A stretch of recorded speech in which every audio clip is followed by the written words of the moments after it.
The movie is all about one character, Roy McBride, a man who has kind of forsaken his personal life because of things that have happened in his past. He's seen his father's dedication to the space program and his loss and disappearance on a mission years prior kind of made a defining moment within his life. He didn't have a father there in person to raise or look after him, and he felt it would be unfair to really put that onto someone else, and has always kept personal relationships at a distance for him.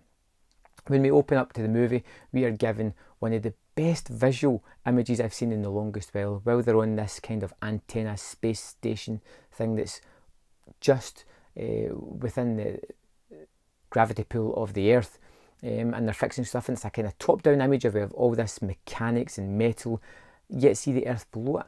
And it's one of several fantastic images that we get throughout the movie. And we follow the character of Roy as he discovers that his dad may not be dead, but his actions from where he is could be affecting the rest of humanity, could depict whether humanity is going to live or die.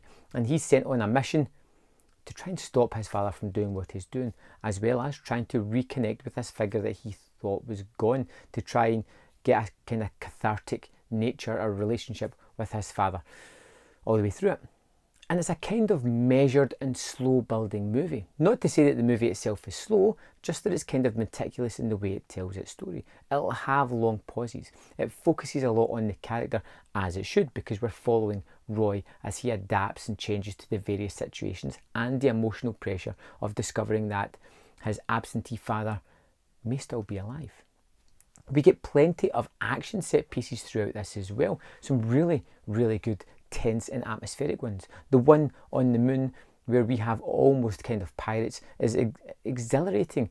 It's different than anything I've seen before, and there's a fantastic climax to it. We get one on a space station that is almost horror centric and is just really icky when you're watching it. You have this sense of dread and fear, and you're not quite sure what's going on here. The movie has these terrific action set pieces, but it tells a very personal story of a man who never really learned or blocked off his feelings of connection to other people. And it's all about him rediscovering what choices he's made in life that maybe shouldn't have stuck to, and how he should change his path that he's on before he ends up like his father, as we meet later on in the movie, played by Tommy Lee Jones. I think this is one of the best acting performances I've seen from Brad Pitt in the longest while. This man who is cool, calm, collected at the start of the movie and slowly starts to become a little bit more erratic as we move on, as he discovers more things, as he becomes more emotionally invested in the journey that he is on. And it's really well done. It's not over the top or in your face. It can be just a pause on the character's face as he thinks about something or relates to something that he's just done, as he looks at images of his father or videos or discovers new information.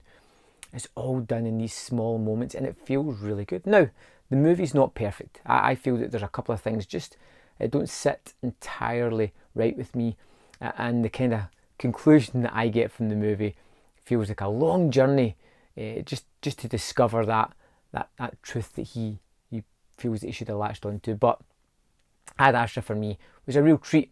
2 hours long. It feels kind of measured, but it feels like it needs that time to relate the story that it does. I think Brad Pitt gives a tremendous performance, as do a lot of the co-stars that pop in and out, the actors that just come in, do a few scenes, like Donald Sutherland just kills it, leave. Tommy Lee Jones again pops up, great performance, disappears fairly quickly after that, but it's all really well done.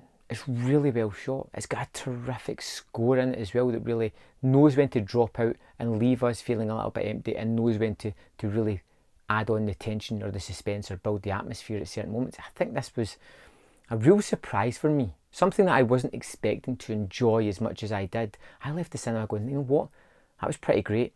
It's not perfect, but it's really, really good, and a big surprise for this year. I would strongly recommend checking out Ad Astra. I think it's fun, enjoyable, and it has a great thematic storyline at it as well. I'd love to know your thoughts on the movie. Let me know in the comment box below, and I'll see you next time on Man vs Film.